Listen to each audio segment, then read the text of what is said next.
Hi guys and welcome back to the channel. Today I've got the tank review for the brand new Soviet Tier 8 Premium Heavy Tank, the Object 703 version 2. Why is it 2? Because it's the one we've all been waiting for. It's the double barrel. Yes, it is as they call it, a bifurcated gun. It is the double barrel tanks. It's the first one that they've released and it has two barrels of absolute pain. So you can use the new mechanic that happens with this tank, which is that you can actually fire both these guns simultaneously, so that you release a two-shot that's about 780 damage, somewhere around that realm, and it really can hurt them. But you can also fire them both single shot, so you can fire this one and then this one's also loading at the same time, and then you can shoot this one. And honestly, so far, this tank is very, very nice, and it puts out damage so quickly, because basically, once you've fired this first gun, and you've fully loaded on both guns, this gun will automatically, this left-hand gun, will automatically start reloading while you're waiting for the intro clip to be able to fire this one. So basically, by the time you fire, your intro clip's done, you're firing this one, you've got about 4 or 5 seconds left, and this gun's reloaded again, and you'll see it in the replays. It means that you put out 1,200 damage round and about, or about 1,100 damage, very, very quickly, which means this tank can rack up damage really fast. The base reloads of the guns aren't the quickest, but to be honest, because of the fact that the way the mechanic works, you just don't feel it that much. And if you really need to kill something in 2 shots that, say, has 600-700 hit points, you can just press left on the D-pad, and it is left on the D-pad through every controller scheme, and you will be able to fire both shells at the same time, and you'll be able to finish something off simultaneously. But beware that the shells do act like their own individual shells, so you can see when you fire sometimes that the shells fly off at their own skew angles, both in different directions, because RNG. So just beware of that. But on the whole, this tank is very, very good, and I also don't think it's very expensive either, which means that it will be a damn solid tier 8 pickup if you were to pick it up. Yeah, 7,200 gold is really, really nice for this tank. And only 11,600 gold for both this and the Jaguar? That really is not too bad of a deal in this Black Friday sale, if I'm 100% honest with you. That's far better than the Back in Black Flanker Trio, because, well, 2 of those tanks are nice, but for 1,000 more gold, you may as well just pick up this one and get 2 really good silver owners and 2 really good tanks, you know? So without further ado, let's have a look at this 7032 Black Edition. So this tank has 720 horsepower engine with a 38 km/h top speed and a 15 km/h reverse speed. 11.5 horsepower per ton ratio, which means you do hit that 38 km/h top speed. It can struggle up to about 35, but generally you do tend to hit that 38 in my experience. It only really struggles when you are going uphill or on any kind of incline. You have a 15% internal fire chance, which is in the middle of the fire chances because they tend to run between 10 and 20%. And it is Soviet, so bear in mind that it can catch on fire quite easily because a lot of them do in that regard. You've got 1,500 hit points, which is a damn nice slab of hit points to use for a tier 8 heavy tank. You've got 26 degrees a second, there we go, rotation speed on the hull, which means you turn fairly slowly if you're trying to turn from left to right. So just something to bear in mind, you might want to buff that up with something like clutch braking or something along those lines. You've got 2 on the soft terrain resistance, 1.1 on medium and 1 on firm, which is actually really pretty good for a heavy tank at tier 8. So you'll take those, you don't really have to buff that up that much. You've got, well, no one cares about camo. You've got 350 meters of view range, which is blind as a bat. You want to try and help this view range out as much as humanly possible, because 350 meters view range is really not very good, and you are going to get outspotted in this tank pretty easily. So you want to be able to help this up with code optics, situational awareness, and you probably want to run vents as well to make sure that you're at least hitting a decent set of view range. You've got 20 degrees a second on the turret rotation, which again is very slow, so you might want to make that better with something like rapid aim, and then with other perks that will help rapid aim, like Born Leader, just to get that up, because it is slower than the track traverse, and 20 degrees a second on turret traverse is really just not that good at all, really. You've got 0.53 accuracy during rotation, which is absolutely fantastic for a tank like this. For a Soviet heavy tank, 0.53 is really, really good. You can get that down to like 0.28, I think it is, or something like that. The gun really does not bloom out that much at all, which is great for the tank. You've got 18 degrees of elevation, which is fine. You're not really going to struggle with gun elevation too much. You've got 5 degrees of gun depression, which can be a bit of a pain on ridge lines. You might see that in one of the replays, where, yeah, it just can be a bit awkward, 5 degrees of gun depression. And if you don't like 5 degrees of gun depression tanks, this might not be for you. But 5 degrees of gun depression, if you know how to work it, you can make this tank sing. You've got a 13.7 second reload. Like I say, that is damn slow. And if you look at the statistics, you've got 2 guns, because that's what you have. You have 2 guns. But they are both exactly the same statistically, so obviously we're only going to look at one of them. So yeah, you've got 13.7 second reload, which is slow.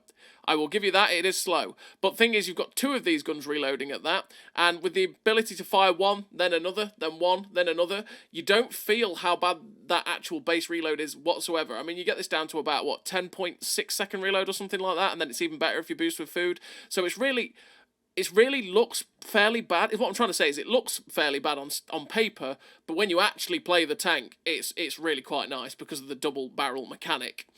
You've got 0.44 accuracy, which is definitely not that nice, and you will feel this at range, that the gun, even though the bloom, and by the bloom I mean the actual aim circle, how far it blooms out, is not that bad because your accuracy during movement and rotation is really good, so the aim circle really doesn't bloom that much. You will be aimed in pretty quickly, even though you've got a 3.5 second aim time, but 0.44 accuracy means that you will feel this gun at range, and the shells will derp at times when you're firing at distance, so do not expect this tank to be the most accurate tank in the universe. It will derp its shells, because 0.44 is not that nice. You've got a 3.5 second aim time, like I say, because even though it's a 3.5 second aim time, and that is horrendous, your accuracy during movement and rotation is so good at 2.01 and 0.53 that essentially your gun doesn't bloom out that much at all, so you don't really feel that 3.5 second aim time that badly, if I'm totally honest with you. You've got 1708 DPM, which is doubled because, you know, you've got 2 guns, pretty much. And as like I say, the way the mechanic works, you're probably looking at more like, 2.83k DPM, something like that. I don't know the mathematics. Quick maths is hard. And you've got 221 base pen on the APCR rounds and 270 pen on the APCR. This gun is very similar to the guns that you run on the IS-5 or the Scourge Kirovets 1. And yeah, so that 221 penetration on the APCR is very, very nice, and you will be fine with that in a lot of situations. It's only really the super heavy tanks that penetration does struggle. 270 heat pen is glorious for going through pretty much everything you'll face, though, even against tier 10s. The only real tanks you'll struggle against is possibly mouse tanks and Type 5 heavies, especially Type 5 heavies, because you definitely need more than 270 pen to go through their front. You've got the 390 Alpha, which is great, and you've got 1150 meters a second shell velocity on the APCR, which is glorious. It's always something that was nice about the Kirovets 1. And you've got 820 meters a second shell velocity on the heat rounds. So bear in mind, if you load heat in this tank, which you can actually load heat in one gun and APCR in the other if you really wanted to, it's down to you, you will basically, have to lead your targets a little bit better, because obviously your shells do go slower, so you really have to give your lead time a wee bit more than you do with the standard APCR. And as for the tank bonuses, you get 175% tank XP bonus, because it is one of the black tanks, and that is what you get, which kind of helps with crew training and stuff like that. And you get 150% silver bonus, which is pretty nice. You do make some decent silver in this tank. So what do I run in terms of a crew? Well, I put the crew in the tank it's basically the exact same tank, but with 2 barrels, and that is the Kirovets 1, because that's basically what they are. They're pretty much the same tank, but one's got 2 barrels. So, the crew that I've been running in this 703-2 is Born Leader, Rapid Reload, Sixth Sense, Situational Awareness, Track Mechanic, Deadeye, Run and Gun, Snapshot, Steady Aim. The 3 gun perks, because this tank is derpy. I want to make this tank have not a derpy gun if I can help it. So that's what I'm going to run. I'm going to run all these 3 gun perks to make this gun at least somewhat nice and usable. Deadeye for the memes. you don't need this perk whatsoever. You can change this perk out for anything like rapid aim because the turret traverse is horrendous, or clutch braking because the track traverse isn't that great, or something like Iron Mace because you do have APCR, so you can negate the effect of the distance on your penetration. Or armor angling because you are a heavy tank, you want to reduce the amount of damage coming in. There's many things you could run. I'd probably say run rapid aim instead of Deadeye, but I run Deadeye for the memes, especially for those double shots, because you never know. 2 shells with 6% increased chance of doing module damage. If one shell hits the ammo rack and damages it, and that second shell goes in, obviously I'm increasing the chance that possibility that the second shell will then just detonate the ammo rack, which would be absolutely glorious. And I just run it for those memes, because memes are great, memes are glorious, and that's why I run it. But like I said, that's a very frivolous use of that skill, if I'm honest. So in terms of equipment on the 7032, I run vents, the gun stabilizer, and optics. So I run optics so that I can make my view range as good as possible, the gun stabilizer to make the gun as good as possible in terms of accuracy during movement and rotation, and the vents to make, number 1, the DPM better, because like I said, the reload isn't the best, so I do want to make it as good as possible. Number 2, to get the maximum I can out of that view range. As you can see, we've got it up to 458. And then it just makes everything about the tank better, so even the accuracy and the aim time and stuff like that. So that's why I run vents. I mean, if you wanted to, you could run the traction system instead and go at like 41 kilometers an hour and get your track traverse better that way as well. But like I say, I just try and make everything about the tank better and try and buff my view range up as much as possible with those vents and the reload and the such. So let's have a look at the statistics now that we've fully kitted out the tank. So as you can see, the ground resistances have got a little bit better, even though we've not really helped them. That's through Born Leader. The view range is now at 458 meters of view range, which is glorious. Well, it's not glorious. That's still pretty bad, actually, to be honest. But it's above the 445 meters cap, which means that you can spot up to the 445 meters, which is nice. Just means that you're not really going to do much over-spotting yourself, really. But at least you can try and negate the ability to get out-spotted with that 458 meters view range. You're now at 22.15 degrees a second on the turret rotation, which is 2 degrees faster, which is nice. You're at 0.27 accuracy during rotation, which is glorious for a tank like this. Absolutely glorious in World War II, so we take that every day. You're now at 10.82 second reload, which is really decent for this mechanic. It's not that great, really, for Tier 8.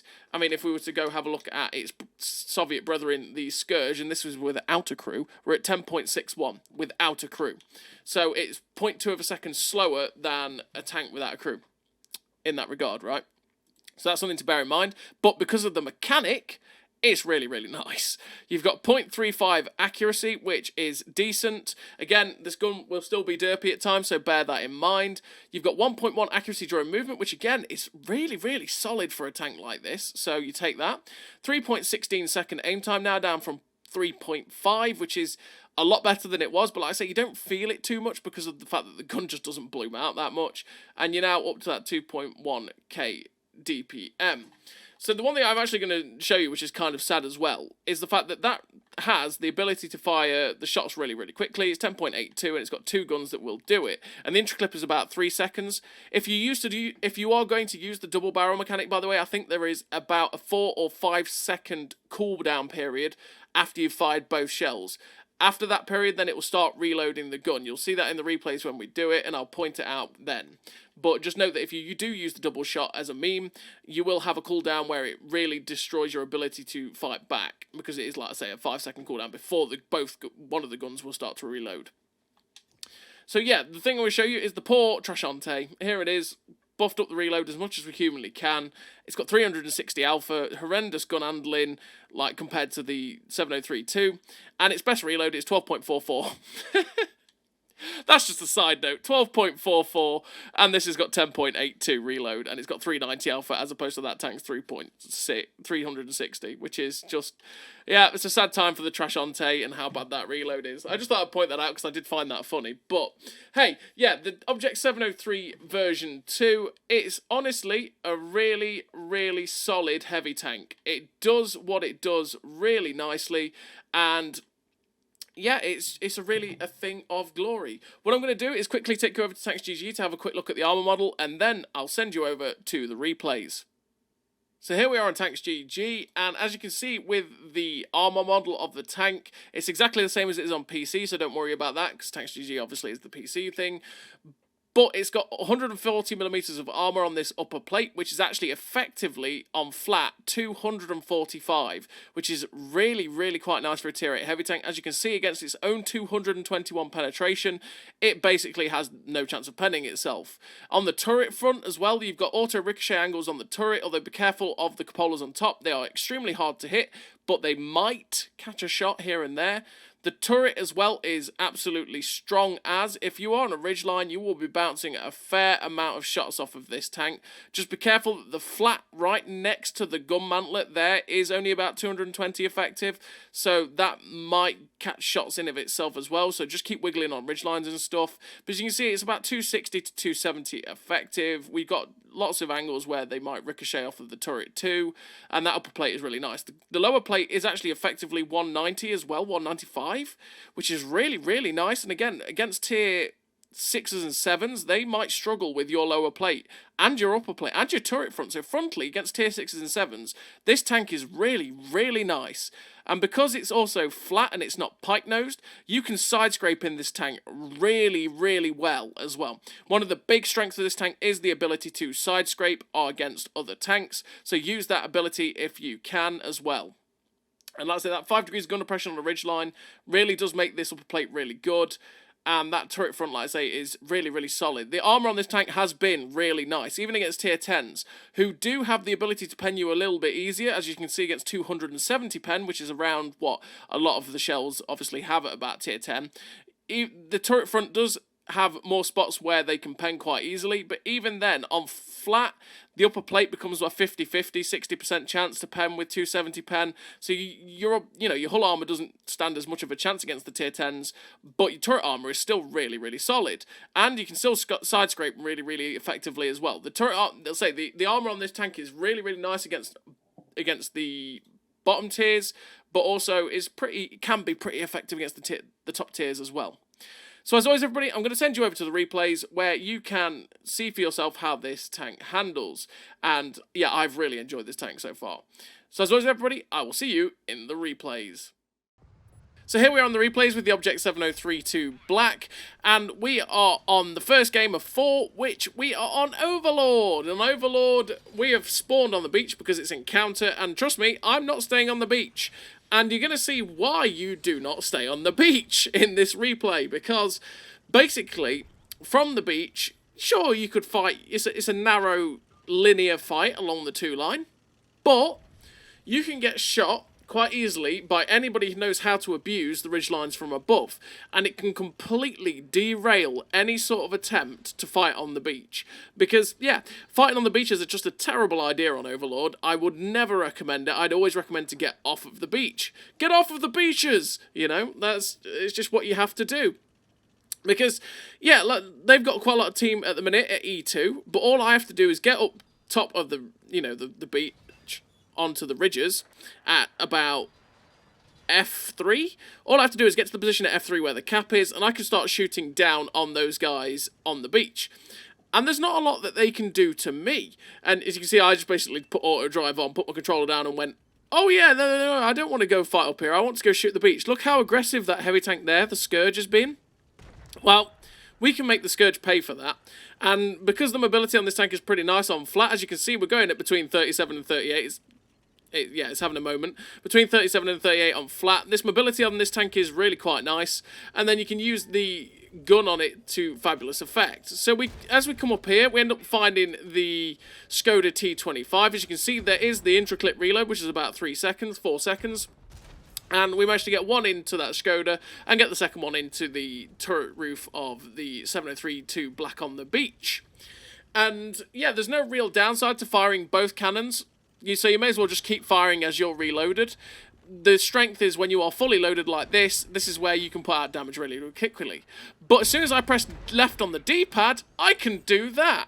So I pressed left on the D-pad, and we got the double barrel shot out to finish off the Scourge, because I could kill the Scourge in 2 shots. But as you can see, once you've done the double barrel shot, it leaves you in a bit of limbo, because there's a cooldown period of about 5 seconds, and then you have to wait for the gun to reload, which is quite a long reload. So that double barrel is only really to be used when you can kill something and you can stay safe, or when you really, really have to use it. Like, you know, there might be a tank that's a 2-shot, but you could kill it in, you know, if there's a tank that's a 2-shot, and you can kill it in 2 shots and you know it's not going to get safe without, you know, before your intricate reloads in, use the intricate reload.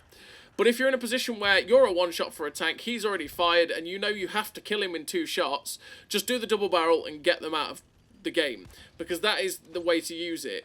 But other than that, it's more of a meme, and I wouldn't recommend always using it, but to be honest, I really wanted to just keep memeing with it, which is why we put 2 shots into the ML 1951 as well.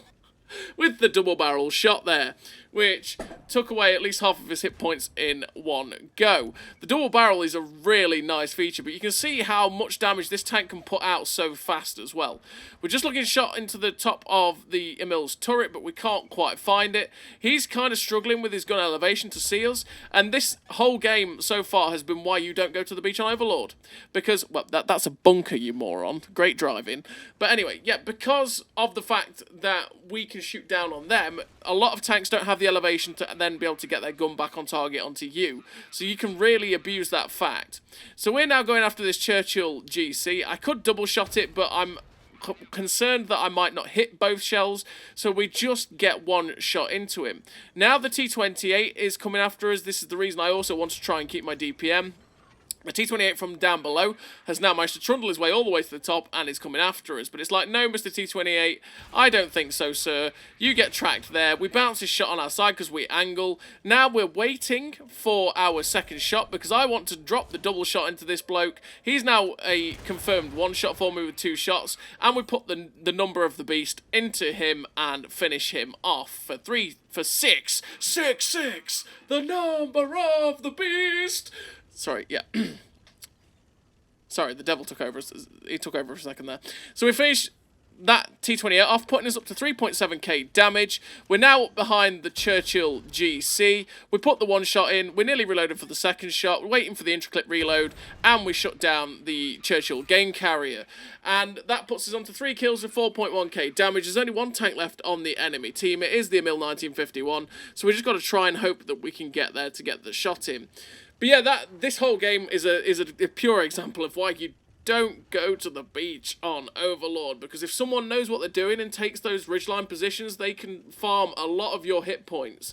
And then if your team loses on the top as well, around the B9 line area, then yeah, you end up then having an uphill fight to get into the battle as well, because then they have all the good positions to go hull down and farm you as you come up off the beach, which is a real problem for your health and your tank.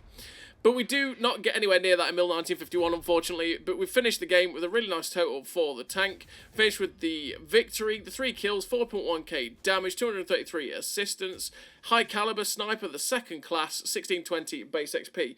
Pretty decent game. To be honest, it's a pretty average game for top tier in this tank, where it felt like there's not much that can really truly oppose you if you play smartly, and that is obviously like, you know, side scraping, not giving them easy shots into your lower plate, and then just using your DPM where you can, or using your mechanic where you can, I should say, really, rather than your DPM. And yeah, when you're top tier, it just feels like, yeah, you're not going to be that opposed. It just feels like you can fight really easily in this tank. This tank feels really strong in top tier games. Now we're in the second match, which is another fairly average game for the tank that I'm going to have. And this time, we're in a tier 10 game, which means we're in the worst matchmaking that we can see. We're on this map, which is Steps, which is a map that I do really enjoy. And instead of going on the heavy tank brawly side, I'm going to go to the medium tanks, because I don't fancy brawling with tier 10 heavy tanks. I'd rather go face the medium tanks where I've got more chance of fighting, and I can obviously get the nice juicy double shots into people and stuff. And my penetration doesn't worry me quite as much. So we're going to push aggressively up to this rock to cut off this Earth Shaker because he's pushed into the dip and he's all alone. I want to try and get rid of him. So we press left on the D-pad. Like I say, you have to press left on the D-pad to get the double shot. We put the 2 shots into that Earth Shaker, set him on fire, and he gets finished off with by the batch at 25T. Because we also tracked him, we got a little bit of assistance for it. Now we're waiting for the reloads again to come in, and we're charging in to see if we can get some shots into the 705 and the Progetto. So this 705 and Progetto are fairly alone. We've got a decent amount of team over here. We pull around the corner, look for the shot into the lower plate, slap it straight into the 705. He bounces his heat round off our upper plate, which is about, what, 311 pence, something like that on that heat round, maybe? I'm not quite sure. I can't quite remember what it is on that 705 gun, on that 122. But we bounced it off our upper plate because we were quite well angled. We went for the snapshot into the Progetto 65, and unfortunately, we ended up missing it. Now the T-54E1 is coming after us. We try and get the shot into his cheek there, and that's where the gun can be a bit derpy because it flew underneath his gun as opposed to where we were aimed under his cheek. This guy does not care about all the tanks around him. He was really trying to get all of his shots into us, and yeah, he's going to die now because basically our whole team is here and his isn't. We shut down that T-54E1, or I say we shut down. Our team shuts down that T-54E1. We're up to 1,200 damage so far, and I want to try and get a little bit more if I can. There's a Turan that gets spotted at the back, and the medium tank in the UDES-16 is also spotted. Raggy in the middle, the heavy tank at H6. So I'm pretty confident that I can push quite aggressively straight over and not get shot at if I wanted to, which is exactly why we're doing it. There's a Rheinmetall Panzerwagen in the distance, and I'm just trying to maneuver myself into a position where maybe I can get a shot into the heavy tank that was spotted, get him into render range. There we go, there's the QL, he is spotted, aim, fire the shell, and it just goes a little bit too high and only does track damage on the side of that QL. Again, the gun at range can be a little bit derpy. Now we've got a shot into the Rheinmetall Panzerwagen, we slap that shot in, finish off the tier 10 light tank for not very much HP, but it's always nice that that flew in. And again, that's where the shell velocity is nice on the 703 too, with that 1150 shell velocity, because it's not slow by any means, and that means that you can really get nice shots at range. You just have to bear in mind that like that 0.44 accuracy can rear its ugly head if it wants to, which can be, you know, slightly awkward at times. So now we know there's a Turan and a medium tank behind this hill, and what I'm going to try and do is get into a position where I can be on the hill, try and get some shots into them if they decide to run away, which is exactly what's happening. We've got the double barrel going, we slapped the 2 shots into this Turan because I felt like, well, to be honest, I felt like if I put 1 shot into that Turan, he was going to do exactly what he just did, which is he's going to maneuver away, and then he's probably going to turn around and blap me, which is not good. So we're just looking for the shot to finish off the Turan, which we do. We slap the shot in, finish off the Turan, and then the AVRE drives around and slaps a shot into us. We're very, very fortunate that that AVRE did not kill us there. So yeah, we're very, very lucky there that that guy didn't kill us. He could have quite easily done that, but I was so focused on killing the Turan, I just wanted to get rid of it. Now I'm being very, very careful, because obviously the AVRE could just quite easily splash us and kill us, but the light tank's going up behind him, so we're waiting to see if he distracts him enough, which he does. We're going to go for the double barrel shot, because we can kill him in 2 shots now, slap the shots in, and finish off that AVRE. And that puts us up to 3 kills with 2.8k assistance and 202 assistance, which is a really nice game in a tier 10 lobby, for an average game as well. And again, I think this game showed how quickly the damage can rack up all of a sudden, right? Because of using the double barrel and just how fast you can keep the shells flying out the tank because of the way the mechanic is. Obviously, with being able to fire one while another is loading, then that one's reloading, and by the time that the intraclip comes in, you're about 5 seconds off firing again on the other gun. So when you fired, and by the time that the intraclip's back in for the second gun again, you fired 3 shots in very, very quick succession. It's really, really nice. And like I said, the damage just does rack up so fast, it's unbelievable. And you finish with the victory. The 3 kills, 2.8k damage, 202 assistance.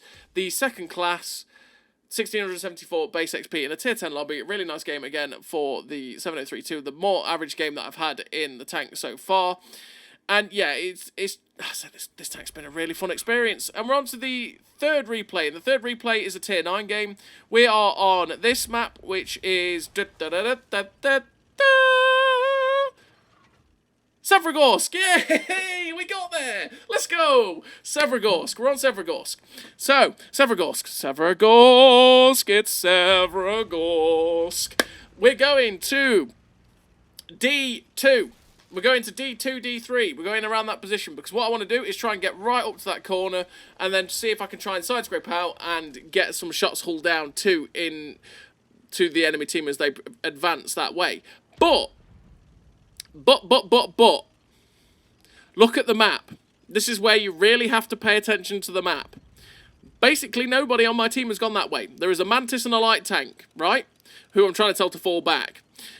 Because what will happen is I'll go over there, I'll join the Mantis and the light tank. Most of their team will randomly get spotted, and the Mantis and the light tank will most likely, because they're very quick tanks, run away, and I'd be left alone against a lot of their team. And we don't want that, do we, YouTube? No, we don't. So I decided, as soon as I saw that, nah, that's not a good play for me. I'm just going to die. There's no point trying to hold a flank with 2-3 people. We may as well try and advance the flank that has the most people on it, because obviously what happens with lemming trains is they tend to run all into... Well, the things with lemming trains in this game is they all tend to run into about 2 tanks all going the same way, you know, all 15 tanks, and then they'll get stuck against the 2 tanks. So what you want to try and do is get them moving. You want to try and push in, be aggressive, get the team moving, and that way you can then turn and react to what goes off everywhere else. So we try and get the RBRT into that Guardian STG as he poked round. Unfortunately, we didn't get the shell in there. There's this T10. We go for the shot to try and track and pen it, but unfortunately, we didn't track and pen the T10 there. Just waiting for the intraclip, and we get the shell straight through the lower plate of that T10. Now we're waiting for the reload. We're going to push quite aggressively yet again because, again, I want to push this flank. I'm concerned about what's going off behind us. So, we push aggressively. We know there's the light tank on our left, and we know there's at least a tank or 2 up near their base. So we're going to push aggressively and see if we can spot them. There's also a light tank pushing in towards their base, so there's a likelihood that he will also spot them. There's the Waffle Panzer IV. I go for the double shot because the amount of people behind me, I expected the Waffle Panzer IV to just evaporate. So I thought, oh, let's get the double shot into this Waffle Panzer IV. He'll evaporate, and then I can be ready to fight again. And I thought that was the only opportunity I was going to get the shots in. But clearly not. It took people forever to kill him, and we could have probably just actually put more damage in there if we just fired single shot, but it is what it is. We get slapped in the side there for quite a lot of damage, which, looking at the team listings after this, which I'm going to do in a second, I actually think that was a 703-2 with the double shot from the enemy team, slapping a big 2 shells into me there. And now we're reacting to our right-hand side, because there was tanks spotted coming through the middle. We, fortunately enough, bounced one of the shots from the tanks in the middle, and now we're going to go and get into a space where we're pretty actually safe against these TDs, because we can go hull down here. Here's an Earthshaker coming up to us with 1,000 hit points. Watch how quickly his HP disappears. So we fire 1. The intraclip goes. The intraclip's now done. We're now waiting for the intraclip to go again, and by the time the intraclip is ready, the 3rd shell was ready to go. So just like that, we took his 1,000 hit points in about, what, 10 seconds? Something like that. That's where this tank can be very, very deadly. The reload on this tank is a beautiful thing. Or should I say the mechanic on this tank is a beautiful thing for dishing out that damage super fast. And you can use it in situations like that where, yeah, you were better off doing the single shot as opposed to a double shot. We do go for the double shot there, though, because we couldn't kill that CC Mark II in 1 shot, and I again had that fear that if I put 1 shot into his side and waited for his intraclip, he'd have enough time to then turn around and get a shot on me, which I didn't want. So we put the double barrel shot straight into him for 520 and finished him off. We're now up to 3.2k damage with 1900 assistance. There's only 3 tanks left. The heavy tank at K3. There's another heavy tank that we knew was spotted up on our right as well, which was the 703 and the artillery. We go for the double barrel here because, again, I expect this Progetto 66 to just disappear. So I want to see if I can try and meme the double shot into this guy. We go for the double shot, and unfortunately, neither shot pen. They just tracked the Progetto 66, which is a sad, sad time. Now we're stuck waiting for our reload. Yeah, if you use that double shot, your reload does feel quite long, especially if the double shot doesn't quite pan out like you want it to. So try and use it in the right situation. Now we're trying to get the shot into this 703-2 that's on our right, because I'm not too concerned about the Progetto 66. He is on our left looking at us, but the Object 703-2 is the tank that's going to do that, essentially. He's going to come around, he's going to have the ability to double shot us, and he'll be able to finish us off. Or he'll get the single shot in and kill one, you know, put us down to a one shot, which is not what we wanted. Unfortunately for the Hydra, he ended up shutting him down. But now we are against this 7032. I'm going to, again, use the ability of this tank. We're going to side scrape so that we can try and get the shot into his lower plate. We end up tracking him in place, which is perfect, because the VKB behind us gets a shot into his lower plate, feeding us some more assistance. We do get a shot into his lower plate. Now we're loaded again for the second barrel. Wait for the intro clip. We were trying to get the shot into his lower plate, but unfortunately we fired a little bit too late and hit his tracks. But we do get the assistance from the VKB shutting down the 7032 Black. And we finish the game with the victory. Top of the team, 2 kills, 3.6k damage, 2,043 base XP.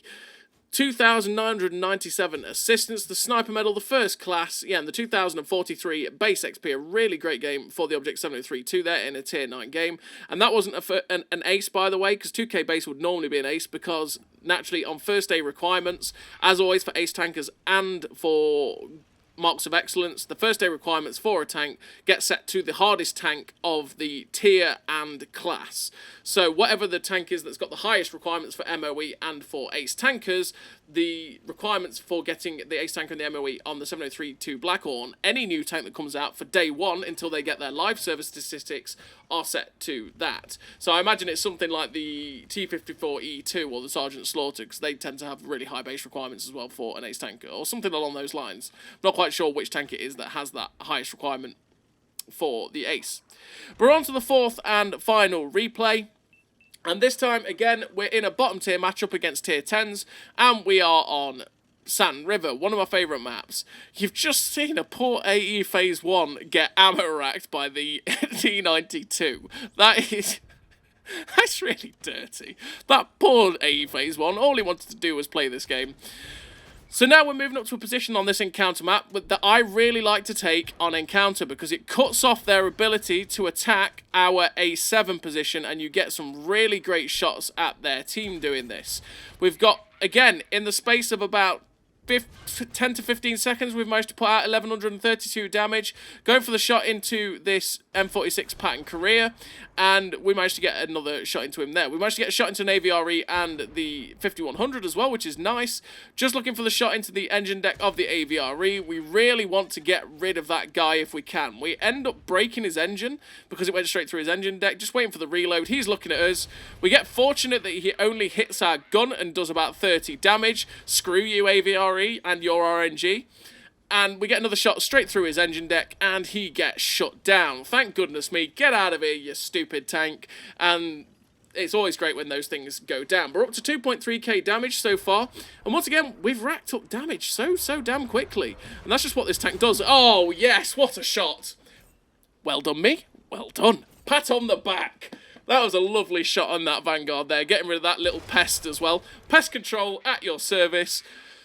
And we got that nice free aim shot into shut down the Vanguard. Now we're looking for the shot into the back end of the two tanks on our left, because they're stopping our team from coming through the gap.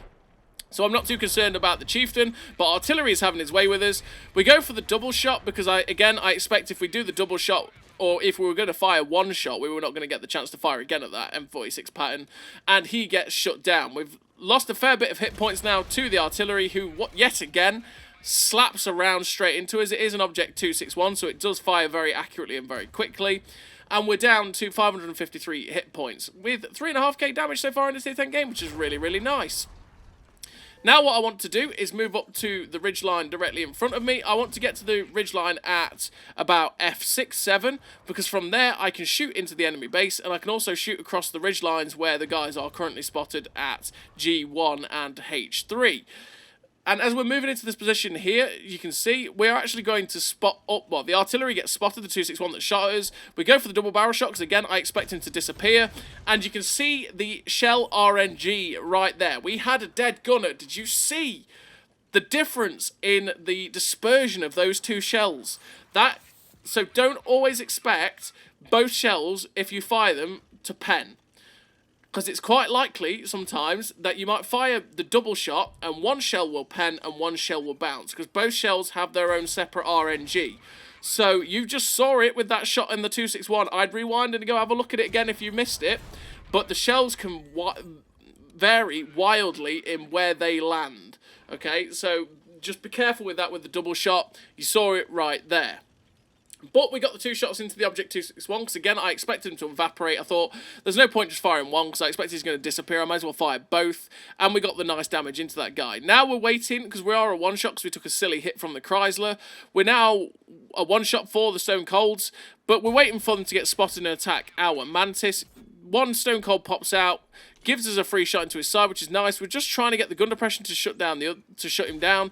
But then it's like, oh goodness me, that's the other Stone Cold. I don't want that heat, thank you. He misses one, hits the ridge line, bounces his other shot. We've now got a shot for his lower plate, but unfortunately it bounces off of his upper plate because we couldn't quite get that at this distance. Going for a shot into his cupola now, which flies true. Beautiful. What was I saying about Derpy gun at this range? No, it flew true straight into the cupola. The Stone Cold, though, is going to get shut down before we get any other chance of getting a shot into it. And finished the game with a really great total yet again for the Object 7032 Black. We finished with the epic victory, the 1 kill, 5k damage, 1985 base XP. A really nice game for the Object 7032 Black. The first class, there's Confederate, the high caliber, 1985 base XP. Again, like I say, a really nice game for the 7032 Black, which is an absolutely solid tank to pick up. It's really fun tank. The double barrel mechanic is great, and at this point, this makes me excited for the Tech Tree line as well. So as always, everybody, thank you very much for watching. I'll see you next time.